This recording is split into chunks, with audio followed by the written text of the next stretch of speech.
بسم اللہ الرحمن الرحیم۔ اللہ تعالیٰ کے فضل و کرم اور اس کی عطا فرمودہ توفیق سے ہم نے وضو کے مسائل مکمل کرنے کے بعد آج انشاءاللہ تبارک و تعالی غسل کے فرائض اور کن دنوں کے اندر غسل کرنا سنت ہے اور غسل کے مستحبات بیان کریں گے اللہ تعالیٰ کے فضل و کرم کے ساتھ۔ تو بہت سارے لوگ اس حوالے سے بہت زیادہ شرماتے ہیں، کسی سے پوچھتے بھی نہیں ہیں، تو اس لیے ہم نے بھی کوشش کی تاکہ یہ بات ہر کسی تک پہنچ سکے آسانی کے ساتھ۔ تو آج انشاءاللہ تبارک و تعالی غسل کے فرائض بیان کریں گے۔ غسل کے 3 فرائض ہیں، ان میں سے پہلا فرض یہ ہے کہ آپ نے کلی کرنی ہے، اچھے طریقے سے مبالغے کے ساتھ کلی کرنی ہے، جس کو مشہور و معروف قول کے اندر غرغارہ کرنے سے بھی تشبیہ دیا جاتا ہے۔ مراد یہ کہ آپ نے پہلا فرض یہ ہے کہ آپ نے اچھے طریقے سے کلی کرنی ہے۔ دوسرا فرض یہ ہے کہ آپ نے اچھے طریقے سے ناک میں پانی چڑھانا ہے، اور پھر تیسرا فرض یہ ہے کہ آپ نے پورے جسم پر پانی ڈالنا ہے 3 مرتبہ، اور پورے جسم کے کوئی ایک جگہ بھی خشک نہ رہ جائے۔ اور پھر جب آپ غسل کر رہے ہوں تو اس میں آپ نے خصوصاً اپنے جسم کے اندر ناک کے اندر انگلی بھی پھیرنی ہے، اور پھر ساتھ دونوں بازوؤں کے بیچ والی جو جگہ ہے یہاں پر، اور بھی پورے جسم کے اندر کوئی ایسی جگہ نہ ہو جو خشک رہ جائے۔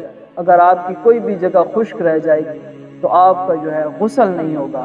جب آپ کا غسل نہیں ہوگا تو آپ کی نہ نماز ادا ہوگی۔ اب غسل کا جو سنت طریقہ ہے وہ یہ ہے کہ آپ نے سب سے پہلے جس طرح آپ نماز کے لیے وضو کرتے ہیں اسی طرح آپ غسل کرنے سے پہلے وضو کر لیں۔ یہ بھی نبی پاک صلی اللہ علیہ وسلم کا مبارک طریقہ ہے، لیکن اس سے بھی ماقبل آپ نے یہ بات ضروری یاد رکھنی ہے کہ جس طرح آپ غسل خانے کے اندر داخل ہوں تو اس کے بعد آپ کے جسم کے اندر جہاں پر نجاست وغیرہ لگی ہوئی ہے تو پہلے آپ اس سے دور کر دیں تاکہ اس کے بعد آپ غسل کریں۔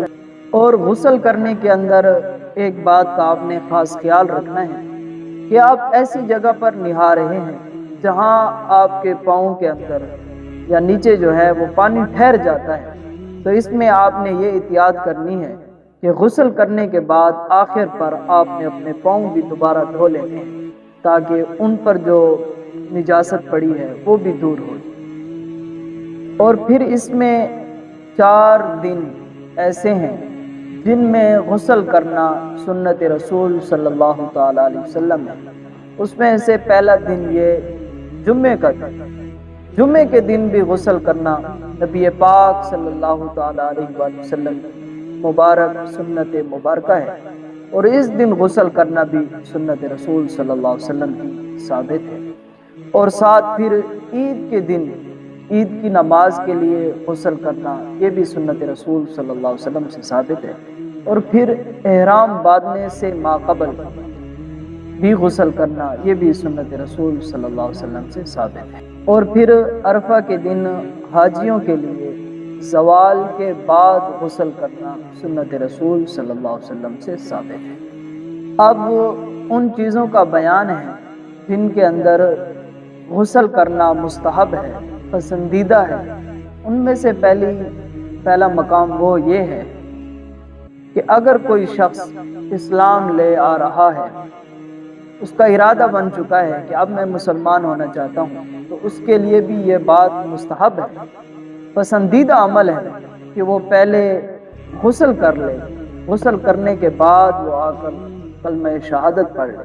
یہ پسندیدہ اور مستحب عمل ہے۔